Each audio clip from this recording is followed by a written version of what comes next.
Well, hello and welcome to I Love Gay today. And we have a special treat. We're with Jeff Hammerberg from Palm Springs. How you doing, Jeff? Hey, I'm good. So nice to see you, Matt. You too. I mean, our lives have like interweaved in and out of for years and years. Back when you used to live in Denver, and you were growing gayrealestate.com from there, and now you're in Palm Springs. Yeah, here we are, 115 degrees. Here I am sitting in my office freezing, thank goodness. But no, I would just say that you're kind of you're a lot of things, but I would just say all wrapped up in the world of gay real estate. I mean, you're kind of a pioneer where you started with the URL gayrealestate.com, and you've really just sort of built this incredible network from there. And tell us a little bit about it. Yeah, thank you, Matt. I worked at the very first RE/MAX office in the United States. That really dates me, I know. So back in 1993, I was working at the RE/MAX office, and a couple walked into the office to buy a home, which isn't an unusual situation, obviously. Yeah. The guy that was on duty met with this couple, and they left. Everything was fine. I assumed everything was great. But when he came back into the back room, something happened that shocked me. This wasn't any ordinary couple that had walked into the office. It was a gay male couple. And this is Littleton, Colorado, still a conservative place even today. Yeah. And there was lots of like homophobic comments and jokes and ribbing going on in the back room. And I was shocked by that. And what many didn't know in that back room as all those jokes were being thrown around was that there was still one gay person left in the room that no one knew about, and that was me. Yeah. So that actually catapulted a couple of things for me. Number one, I thought as a professional in the real estate industry that there was something that I could do about this. And number two, I knew that I needed to come out. So that was my coming out process as well. Back then, this was before the internet was around, we started with just a tiny little classified ad in the Advocate magazine, asking if anyone needed help finding a gay or lesbian realtor. And we received a couple of calls, and when the internet came around after Al Gore invented that, we had a website that was called Home Lounge, because at that point, no one wanted anything gay in the title. People would be afraid to go to it, afraid to get anything in the mail from it, afraid to be identified with it. So Home Lounge was around for a while. That's turned into gayrealestate.com. And this year we'll close about a deal a day nationwide.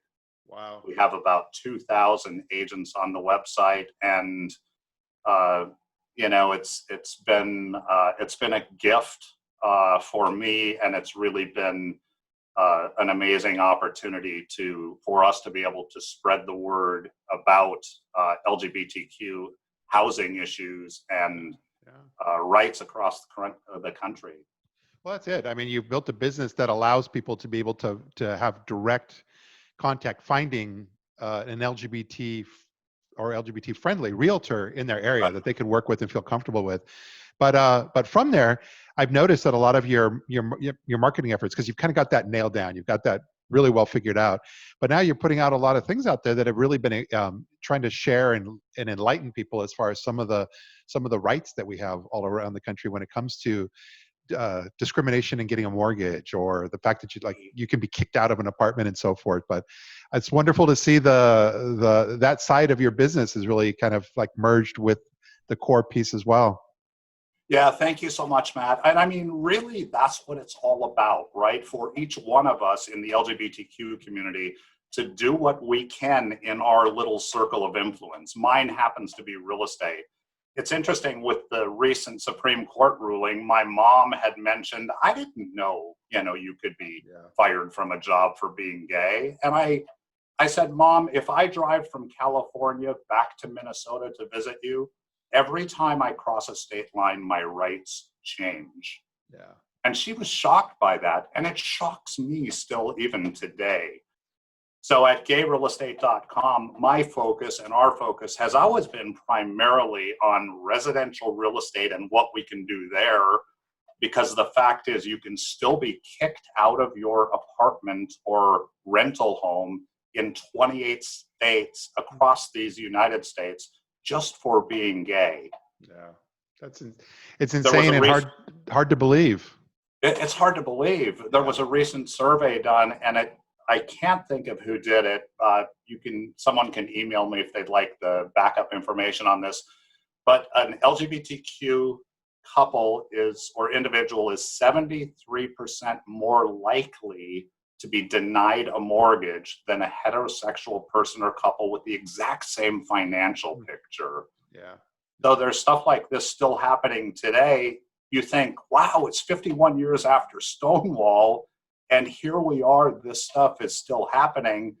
I mentioned earlier, I mean, maybe now even more than ever with the leadership or lack of leadership that we have at the top.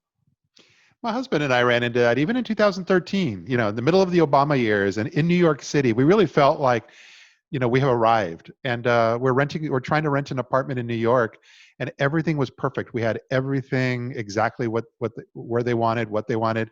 And the owner of the building came back about a day later and just said, no, they just said no, and gave no reason for it. And we realized later, talking to some of the folks that were in that office representing, because it's all a broker that represents the owner. Right. But yeah, she didn't want a gay couple living in her apartment building, even in 2013 in New York. Yeah. Absolutely shocking in New York City. Yeah. Some of it is blatant homophobia, and some of it is just ignorance. Yeah. So my husband and I went to San Diego, and we were looking at a townhome down near the bay. This is a half a dozen years ago, and we walked in, and I introduced myself to the guy before we were married.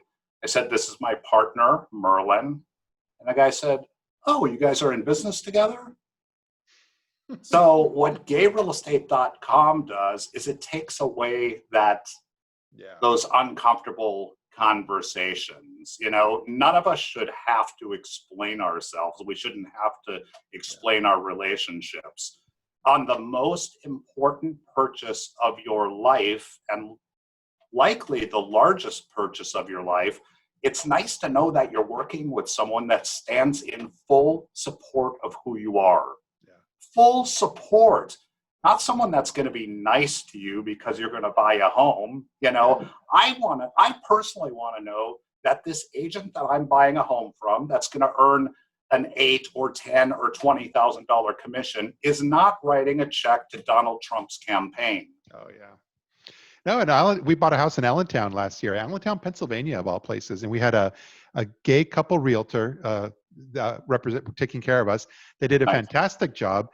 What's interesting is that then when I moved out here, I learned that he heads the chapter up for Nuggle Rep, the gay and lesbian real estate professionals. Nice. So it was just fascinating to see all these pieces come together, and things are even though Trump and all the things that come up make us feel like we're going backwards, we're still moving forward in so many parts of the country that you don't necessarily always think are as progressive as they become. That's right. I mean, I certainly don't believe you can focus on what is wrong to make things better. I mean, we always need to look forward and look ahead.